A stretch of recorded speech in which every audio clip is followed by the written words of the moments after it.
Marias, Joanas, Anas, Paulas, Brunas, Claras, Júlias, Alices, Antônias, Terezas, Dandaras, Sofias, Marinas, Luísas, Helenas, Luanas, Marcos, Mirelas, Jasaras, Floras, Politeia Podcast, protagonismo feminino. Ela é graduada em jornalismo, mas é especialista em sociologia política, mestra em ciência política e doutora em ciência política. Ou seja, a ciência política, esse território relativamente novo no Brasil, foi e é uma escolha profunda da nossa convidada. Para estar nesse território, há que se romper o imaginário coletivo de que política não é assunto para mulheres. A partir de agora, eu converso com Priscila Lapa, a quem o Politeia, o nosso podcast sobre protagonismo feminino, dá as boas-vindas. E você que está com a gente, não esqueça de se inscrever nos nossos canais, no YouTube e no Spotify. Priscila, grata pela sua presença hoje aqui no Politeia.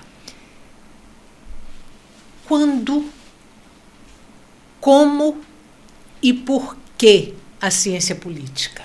Eu que agradeço pelo convite, é uma alegria estar aqui. É uma das histórias que eu mais gosto de contar na minha vida, né? Quando estava no ensino médio, eu gostava muito de escrever. E aí meu professor estimulava muito que eu fosse ler jornais para que eu pudesse desenvolver a escrita.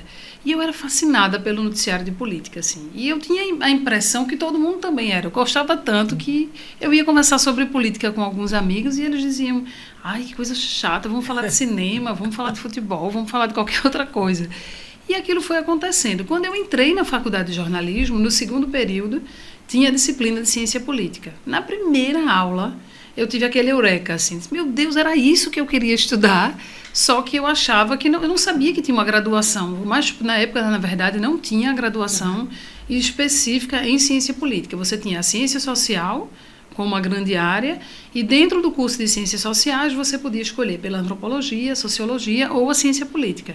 Depois, quando eu já estava na pós-graduação, é que o curso de ciência política como graduação foi estabelecido no Brasil. Mas quando eu tive contato com aquele conteúdo, eu disse, era isso que eu queria estudar, mas eu não sabia onde eu ia encontrar. Eu achava que era história, e aí minha mãe na época disse, não, faça história depois, primeiro vai fazer um negocinho que possa lhe dar um pouco mais de recurso financeiro. História, você vai querer ser professora, e depois eu me tornei, né, professora. Mas aí eu descobri, e aí eu fiz a iniciação científica na área de ciência política, na verdade era sobre jornalismo político, mas o que eu gostava mesmo era de ler sobre teoria política, fundamentação do Estado, política pública e tal. E aí eu já fui direcionando a minha formação como jornalista para atuar com política. Só que até então era só assim, eu quero o conteúdo. Eu não sabia exatamente como depois eu ia atuar dentro da política. E aí todo mundo dizia, vai ser candidata, vai trabalhar, vai ser política. Não, eu já sabia que não era isso também, né, que eu queria. Era o conhecimento acadêmico estruturado. E aí, quando eu estava fazendo a pós-graduação, eu terminei a graduação, ingressei numa pós e me preparei para o mestrado em ciência política. E aí, quando eu entrei, eu disse, meu Deus, esse era o meu caminho, isso já devia estar em alguma parte de alguma vida passada, porque realmente foi uma identificação muito, muito profunda. Eu não parei de trabalhar para fazer o mestrado, foi bem desafiador, porque eu tinha que me dedicar. Era uma área de conhecimento, a gente pensa que a ciência política é só análise política, mas por trás, na parte teórica, metodológica, é extremamente robusto, né? A questão é que chegou no Brasil, os departamentos de ciência política, eles são mais recentes. Primeiro teve a filosofia, né? Aí dentro da filosofia política, você desenvolvia um campo de filosofia política, ou dentro da sociologia, você tinha lá um campo de estudos políticos. Mas quando a ciência política chega no Brasil como um campo acadêmico autônomo, ela importa muita teoria norte-americana, tem uma grande influência norte-americana, e, claro, também uma influência europeia. Então, é um conjunto teórico muito, muito robusto. E aí eu estava vindo de um curso que o jornalismo ele é muito mais instrumental, né? Ele é muito menos acadêmico. Então, foi bem desafiador conciliar trabalhar, só que eu trabalhava já na área de política, né? Eu fui trabalhar na Assembleia Legislativa, com política, com assessoria política, e estudar. Mas aí, cada vez que eu estudava, eu dizia, era isso. Era isso que eu queria, era isso que estava me aguardando. Na abertura do do Politeia, eu me arvorei a dizer que a ciência política tinha sido uma escolha profunda sua. E pelo que você está me falando aqui, eu acertei na minha colocação. Foi um encontro, né? Eu me encontrei com a ciência política, porque, de fato, ali eu fui percebendo que eram mundos realmente muito conciliáveis, né? Mas eu tive que fazer algumas escolhas. Por exemplo, chegou uma hora que não dava mais para conciliar essa vida acadêmica com trabalhar 12, 13 horas por dia, né? Que acaba que na assessoria política você não tem fim de semana, você não consegue conciliar muito bem os horários. Então, eu tive que me encher de coragem e dizer assim, não, para eu conseguir realmente continuar na área acadêmica, eu preciso fazer essa escolha. E eu fui reduzindo, né, essa carga de trabalho e me preparando para realmente viver a vida acadêmica, porque era onde eu entendia que seria possível essa conciliação com a ciência política. E aí foi quando eu fui dar aula. E aí, dando aula, que você cada vez quer estudar mais.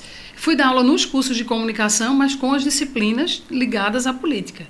E aí nunca abandonei completamente o mercado, porque aí eu conheci pessoas da área de marketing político, de estratégia política, e pude aplicar aquilo que eu estava estudando. Então, é o melhor dos mundos, né? Quando você consegue ter um conhecimento acadêmico estruturado e, ao mesmo tempo, você aplica aquele conhecimento, né, como atuação profissional. Porque eu acho que o que existe muito é um descolamento, não só na ciência política, né, no Brasil, de uma forma geral.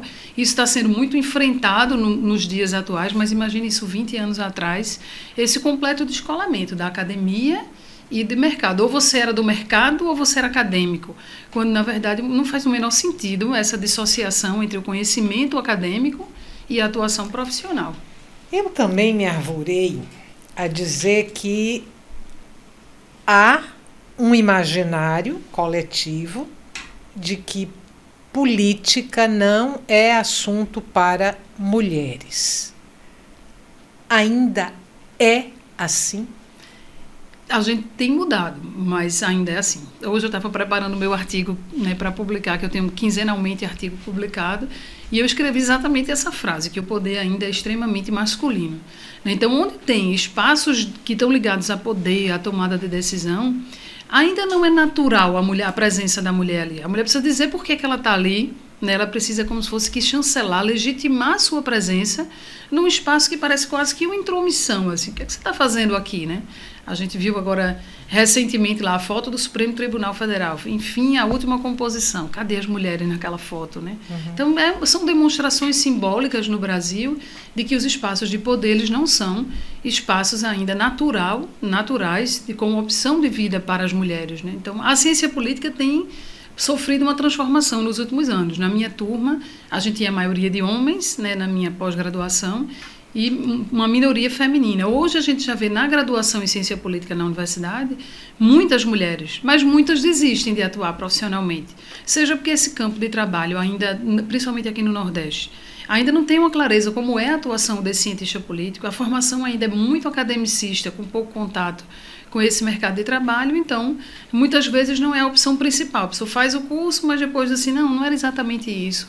E depois, a atuação das mulheres na ciência política, exercendo, comentando, atuando, ainda é muito mais restrita, porque ou ela abraçou alguma atividade profissional que o conhecimento ficou ali mais guardadinho, como um plano B, né? E aquelas que vão para a linha de frente realmente ainda são muito minoritárias, assim, o espaço ainda é muito ocupado por homens. E como é que foi a recepção quando você começou nessa linha de frente? Aí eu estou excluindo aí, por exemplo, a sala de aula, mas você, como analista dos acontecimentos políticos do Brasil e do mundo, você comentando política, sobretudo no início, como é que foi a recepção a essa voz feminina falando sobre este universo majoritariamente masculino, que é o universo da política? Eu acho que, no meu caso, como tem poucas vozes femininas no Estado falando sobre isso, tinha o charme de ser uma cientista. Eu sentia isso, que era como se fosse assim, é charmoso a gente ter uma voz feminina. Realmente, a maior parte dos analistas que atuam realmente são homens. Então, uma vez, né, por acaso, convidada por um colega que tinha sido colega de academia, e ele tinha um programa no rádio, ele, vamos lá fazer um comentário. Ainda isso foi nas eleições municipais, eu acho que 2012, já faz um bom tempo. E aí acharam o máximo isso. Tem uma mulher falando sobre política. Então, por exemplo, nessa área temática da presença feminina, do comportamento eleitoral e de questões relacionadas à mulher na política, é muito mais legítimo uma mulher falando sobre isso, né? Aquela discussão sobre o lugar de fala, né? Assim, você tem uma mulher que pode falar sobre isso. E aí eu fui descobrindo outras colegas em outros estados, por exemplo, que também são essas porta-vozes. O que a gente não quer é o rótulo de que a gente só sabe falar sobre isso. Né? A minha tese de doutorado foi sobre eleições no Brasil, eleições presidenciais, o voto da classe C na eleição presidencial. Então, eleição é um tema muito amplo, né? O comportamento eleitoral, ele tem um conjunto aí de possibilidades de atuação e de estudos que são quase que infinitos, assim. Se você for parar para estudar, todo dia tem um recorte novo dentro da academia. E uma outra área também, que acabou se direcionando. Depois que eu terminei o doutorado, eu comecei a dizer assim, não, eu vou me aventurar em buscar um emprego como cientista política. E aí apareceu a seleção do Sebrae para a área de políticas públicas. Eu vou. Na verdade, a vaga era para pessoas com experiência em projetos, mas exigia um mestrado. E quando eu chego lá, tinha uma área de políticas públicas que eu nem sabia, essas coisas do destino, assim. E hoje eu trabalho com política pública. Né? Então, é uma outra área que tem poucas vozes femininas. Então, como cientista política mulher, a gente tem essa legitimidade para falar sobre temas da mulher na política, mas, assim, a possibilidade de atuação das mulheres na ciência política é em todas as áreas, né? Como a gente, né, tem visto aí a gente criou um grupo de mulheres cientistas políticas. Na verdade, era um grupo de cientistas políticos em geral, em 2018. E aí tem professores de universidades do Brasil inteiro, pesquisadores do Brasil inteiro nesse grupo de WhatsApp, para a gente observar as eleições daquela época, né, super difíceis de serem analisados lá em 2018. E daí começou uma discussão, sim, e a mulher? E as candidaturas laranjas? E esses fenômenos ligados a essa regulamentação do processo eleitoral que liga essa abertura de espaços para a mulher na política. Então, a gente criou um grupo só as mulheres, para discutir temas ligados. Então, tem pesquisadora com envergadura assim, internacional, tem muita coisa boa, a gente tem muita troca nesse espaço. Inclusive, assim, eu já falei muito no veículo tal, vamos sugerir alguém, tem alguém que quer falar sobre esse tema, então a gente se indica muito.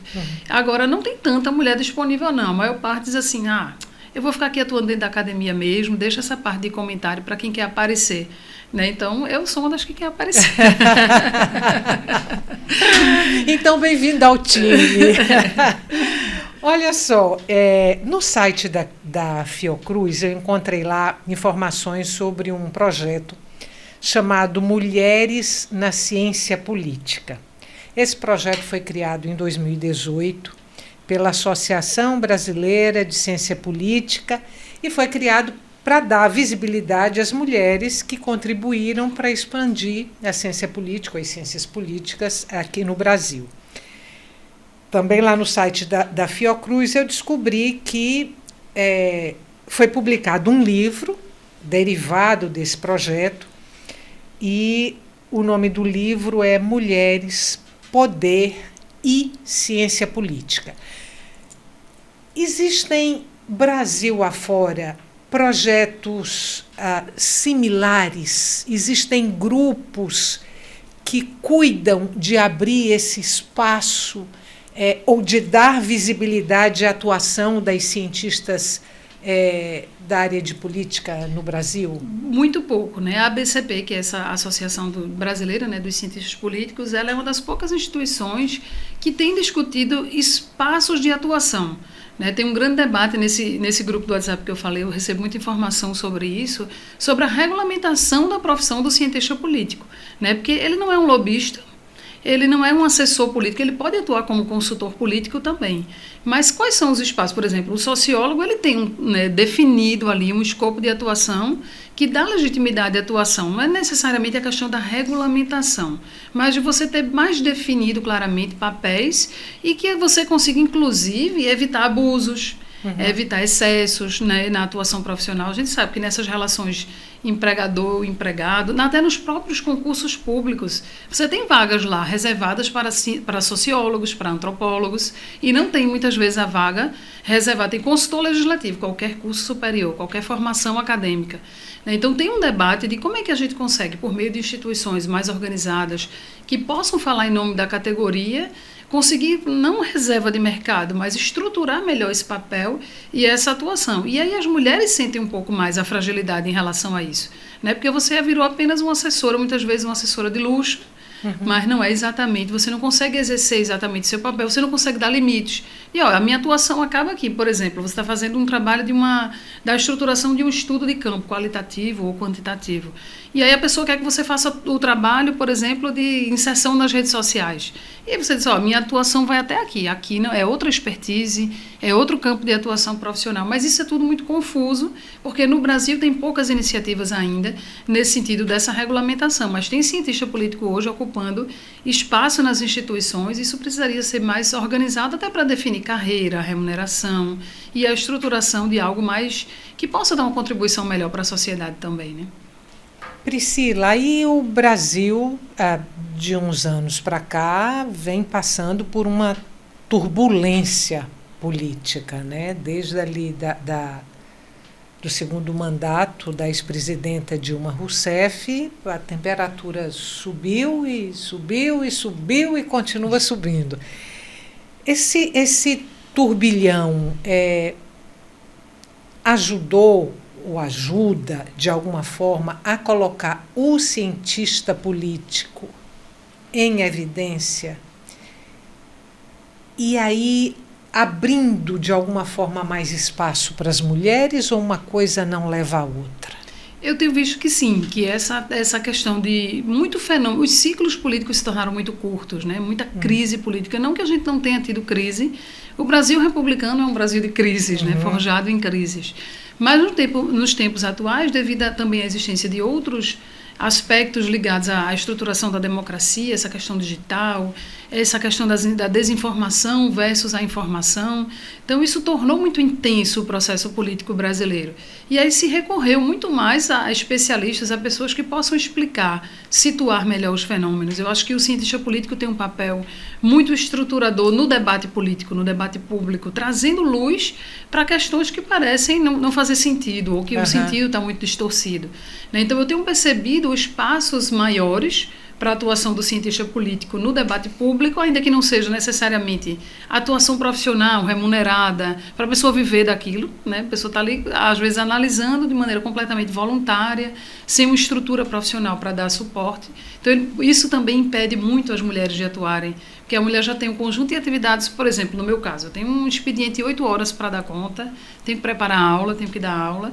Então, a minha participação como comentarista, que é completamente voluntária, ela requer um esforço de dedicação que eu preciso ter uma rede de suporte para dar conta das minhas tarefas domésticas, cuidado com os filhos e tudo mais. E nem todo mundo tem essa oportunidade, né? Nem todo mundo tem essa rede de apoio que possa fazer isso. Então, sem dúvida, eu acho que as crises, né, colocaram os cientistas políticos em evidência. Hoje tem muita gente que nem conhecia essa área. Eu lembro muito que quando eu conheci meu marido, ele dizia assim, além de professora, tu faz o quê? Né? Porque o professor já por si só acha que o professor faz pouca coisa. Aí quando eu dizia, não, sou cientista política, ele, tu arrumasse esse KINAI, essa profissão aonde? Onde foi que tu fosse buscar esse negócio? E realmente era um campo muito desconhecido, né? Assim, era uma área... E hoje não, tem muita evidência do que é o cientista político. Tem muita desinformação também, né? Eu brinco muito que no prédio da minha mãe, quando o pessoal me encontra, diz assim, sim, quem vai ganhar a eleição? Eu digo, pronto, agora eu vou botar uma tenda cigana, né, de previsão do futuro e tal. Tem muita confusão ainda do que é realmente o papel, o que é que ele faz, mas sem sombra de dúvida eu acho que a gente ganhou um protagonismo muito grande. E essa agenda da mulher na política, ela pode não ser ainda a agenda dos partidos, pode não ser a prioridade para as lideranças políticas dentro da nossa cultura machista, né, paternalista, mas é uma agenda que está presente na sociedade, sobretudo nas gerações mais jovens. As pessoas estão chegando com essa pauta, né, e aí isso ajudou a que as cientistas políticas também tivessem mais protagonismo dentro desse campo de atuação. Agora, falando aí em comentaristas, e não estou falando dos e das cientistas políticas, tem muita gente falando bobagem por aí. E eu estou aqui focando na grande mídia. Não vou trazer temas, nem vou trazer nomes, obviamente. Mas tem muita gente falando bobagem? Tem, porque assim, é como se a gente tivesse perdendo, ao mesmo tempo que a gente tem um contingente maior de informações, que alguns temas que não estavam no debate, eles chegam no debate. Mas, por exemplo, quando você vai debater o papel das instituições, para que serve o Supremo Tribunal Federal? Para que serve o Poder Legislativo? Por que a gente tem a quantidade de deputados que tem? Essa fórmula de calcular as bancadas, por exemplo, ela vem de onde? A gente raramente ouve falar sobre isso. A gente fala muito sobre os efeitos, a gente fala pouco sobre as causas, né? Como é que essa estrutura, as opções que o Brasil fez do seu desenho institucional, como é que isso impacta em tudo isso, né, em todas essas crises que a gente vive? Por exemplo, o debate sobre reforma política. Ele fica para os políticos. Cadê os cientistas? A gente debate isso nos eventos acadêmicos, mas essa contribuição que a academia poderia dar para que esse debate sobre reforma política ele conseguisse avançar em bases mais sólidas, né? Em vez de mini-reformas eleitorais, a gente conseguisse mudar efetivamente algumas bases do nosso sistema político, ainda é um debate que não se faz, né? A academia faz o dele, a classe política faz o debate dela e fica por isso mesmo. Tem um vazio aí no meio do campo, né? No meio da história. Além disso, alguns analistas começaram a assumir a condição de militantes. Esse, aliás, é uma das coisas mais desafiadoras nessa área de atuação. É você separar a sua condição de analista das suas escolhas, dos seus valores. Suas convicções, né? A tentação de você... Claro, em algum momento isso escapa, porque é o mesmo ser humano, você tem as suas lentes, tem hora que você não segura, tem hora que você diz, não, peraí, né? Tem algum equívoco aí nessa informação. Mas, em geral, quando você vai construir um artigo, quando você vai construir um texto, principalmente se você for publicá-lo enquanto acadêmico, enquanto pesquisador, e aí você precisa, sim, se despir de algumas, né, possibilidades ali de vieses, ao máximo, pelo menos se esforçar para isso. A gente sabe que a neutralidade 100% ela é impossível, mas você pode fazer isso com muita honestidade, né? De você, ou pelo menos você dizer em que base, quais são as suas premissas, deixar isso claro para quem vai consumir aquela informação. Então, eu acho que falta essa maturidade no Brasil, da gente conseguir construir um debate menos academicista, mais focado na realidade, mas com os mesmos compromissos de seriedade, de ética, né, de honestidade. Quer ver uma coisa que o cientista político virou? Marqueteiro. Cientista político não é nada contra marqueteiro, ele tem seu papel. A gente tem uma pecha muito negativa, né, um histórico ruim desse campo de atuação, mas em outros países é uma profissão regulamentada, extremamente, com código de ética atuante, legalizada. A gente poderia ter isso no Brasil para ter campanhas menos desinformativas, por exemplo, para você ter campanhas políticas mais estruturadas, que realmente fossem para os temas que a sociedade quer que sejam discutidos. As campanhas no Brasil são na ótica de quem está ali, do candidato, do que ele quer dizer, e não do que a população muitas vezes precisa escutar. Né? Então, o cientista político ele não é marqueteiro, ele pode até ser. Por exemplo, a minha formação em jornalismo e a minha experiência prática em campanha me permitiria trabalhar em estratégias de campanha, se assim for. E em alguns casos, vamos lá, faz uma mentoria com o candidato, isso é uma possibilidade. Mas o cientista político ele não é marqueteiro, e o marqueteiro também não é cientista político. Eles deveriam conversar, deveriam compor uma equipe multidisciplinar, né? Então, tem essa desonestidade. Eu me formei em ciência política, eu posso fazer qualquer coisa na área de política. Não, muitas vezes você precisa de outras habilidades, complementar a sua formação com outras questões, né? Priscila, eu trouxe aqui duas definições muito simplificadas do que é ciência política, do que são as ciências políticas. Definições ali pinçadas da internet. Tem uma definição do Brasil Escola que diz o seguinte: a ciência política é um ramo de estudo das ciências sociais que visa entender como se estabelecem as formações de poder dentro de sociedades complexas. Infoescola. A ciência política abrange campos como a teoria e a filosofia políticas, os sistemas políticos, as ideologias, a economia política, a geopolítica, a geografia política, as políticas públicas, as relações internacionais, a administração pública e por aí vai. Agora,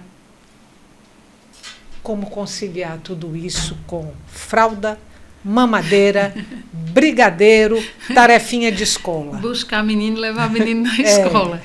Não, a ciência política, como outros campos, né? Por sinal, as definições aí estão super bem feitas, né? São super aprovadas.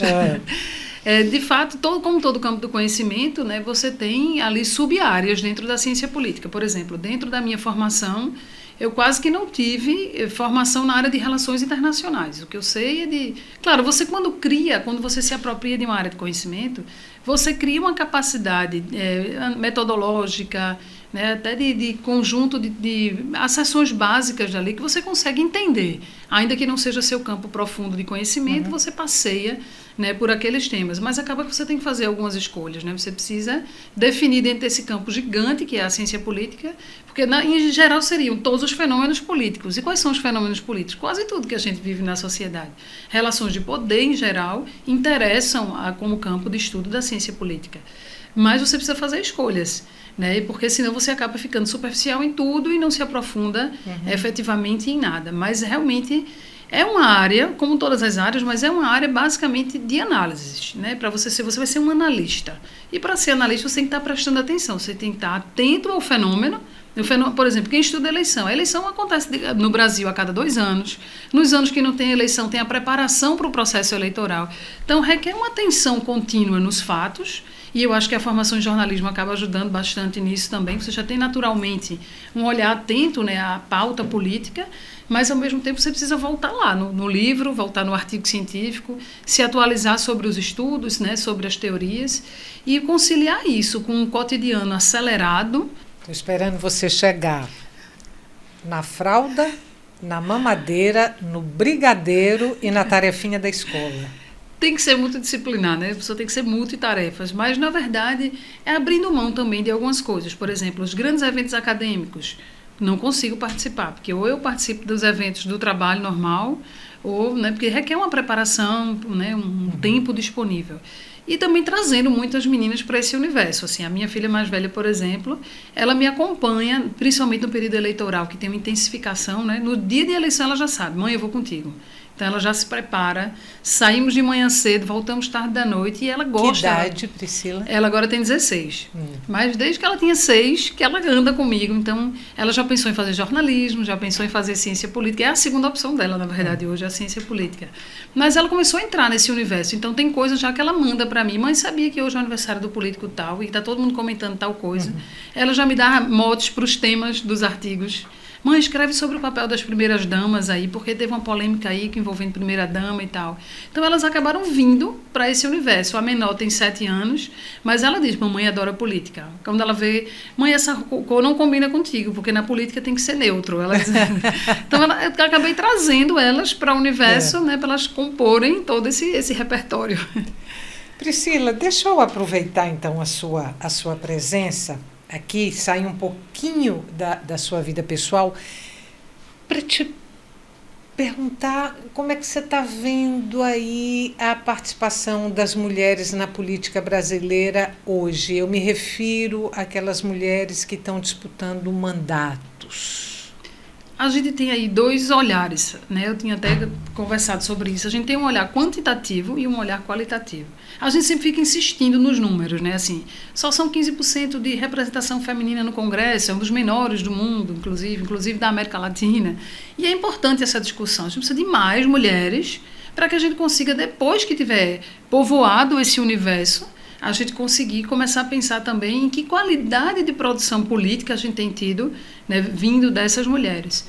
Mas, infelizmente, a gente tem tido também um movimento de desserviço de mulheres que estão indo para a esfera da política para trazer um viés extremamente conservador, para a retomada de um processo extremamente conservador.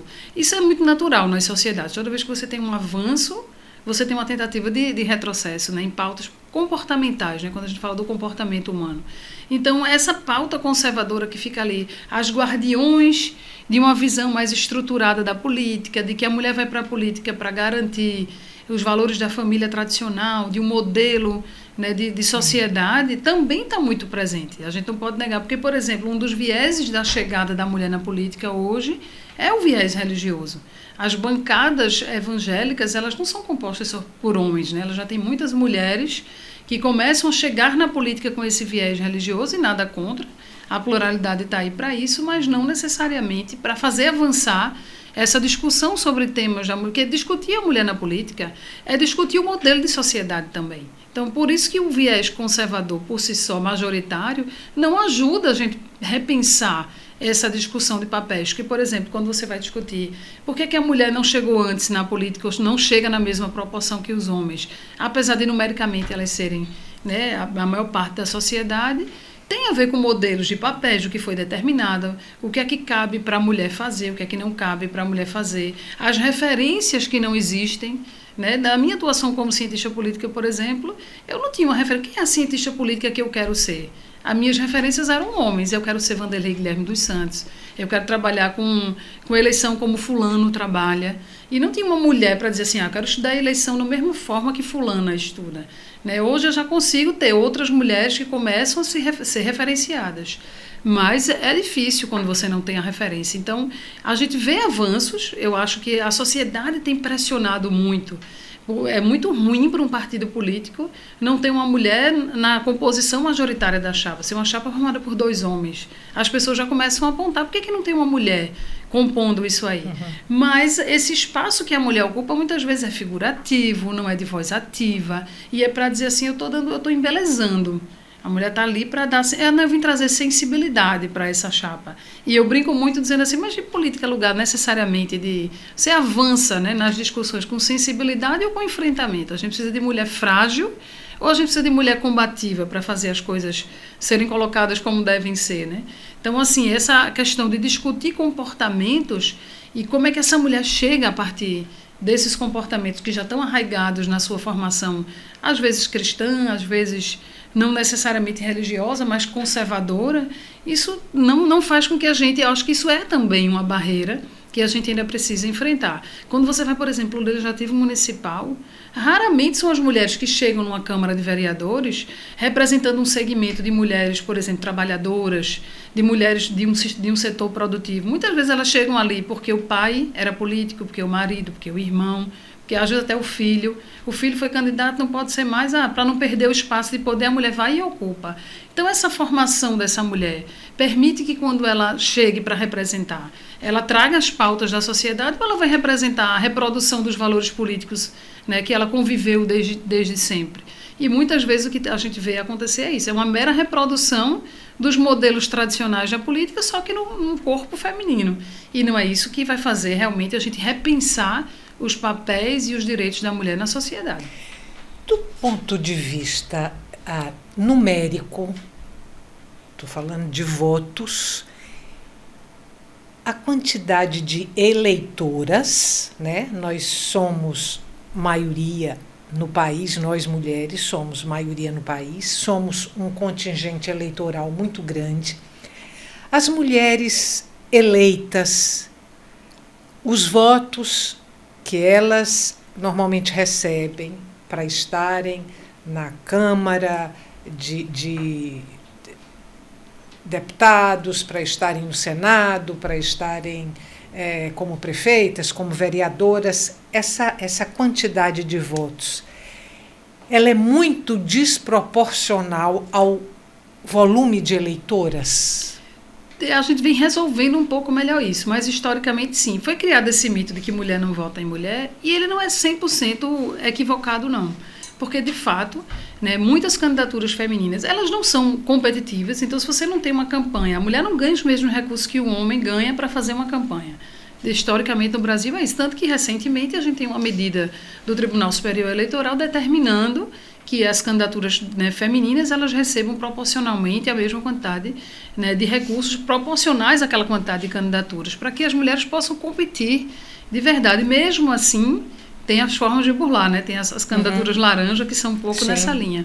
Mas, sim, historicamente no Brasil, a gente tinha essa discrepância de candidaturas pouco competitivas e de mulheres que não apostavam nessas candidaturas femininas e vai chegar lá, não vai fazer nada. Tinha essa crença política que se refletia numa quantidade de votos recebidos, né, pelas mulheres muito desproporcional a essa questão do eleitorado.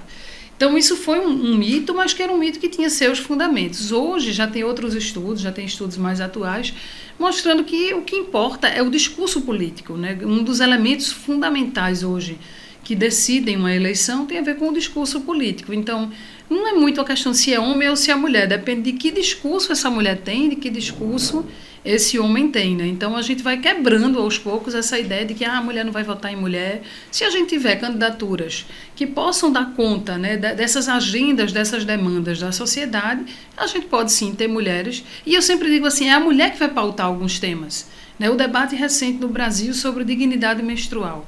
Quantos anos a gente precisou passar no Brasil, né, com legislaturas e mais legislaturas, e isso nunca foi pauta prioritária de um Congresso Nacional. E mesmo assim, quando foi, né, sofreu vetos, né, presidenciais para que aquela política pública não fosse efetivada. Porque você tem ali um conjunto de demandas da sociedade, as sociedades cada vez mais complexas, a gente tem essa pauta ambiental, essa pauta de sustentabilidade, que demanda, né, a pauta, por exemplo, nos parlamentos europeus de imigração. Aqui a gente já começa a ter isso na América Latina também. Então, como é que você torna algo importante e relevante dentro de 513 deputados, 81 senadores e milhares de temas para você tratar? A questão do emprego e renda, por exemplo, é uma questão sempre prioritária, porque ela tem a ver com a melhoria imediata da vida das pessoas, né?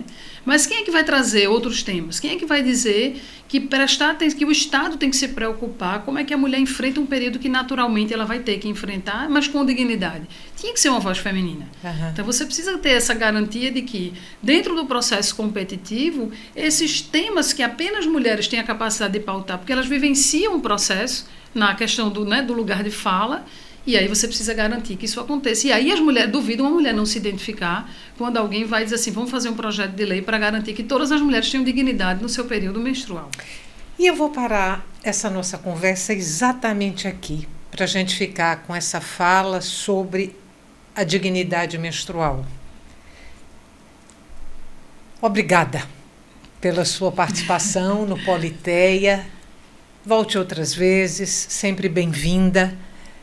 Para você que nos acompanhou até agora, obrigada pela companhia. Se inscreva nos nossos canais YouTube, Spotify e até o nosso próximo encontro. Que nada nos defina, que nada nos sujeite, que a liberdade seja nossa própria substância, já que viver é ser livre. Simone de Beauvoir. Equipe técnica deste episódio. Apresentação e pesquisa, Estela Mari Saldanha. Idealização, direção e edição, Fernando Lobo. Coordenação de produção, Marcelo Rios. Assessoria de imprensa, assistente de pesquisa e produção executiva, Patrícia Braga. Câmeras, João Paulo Mageiro e Vitor Santana. Designer gráfico, Alice Lobo. Designer de animação, Ailton Nativo. Make-up, Tasha. Administrativo, Cláudia Pedroso, Alice dos Santos e Eliane Ribeiro. Voz da abertura e créditos finais, Cira Ramos. O Politeia Podcast é gravado nos estúdios da Videotape, Recife, Pernambuco.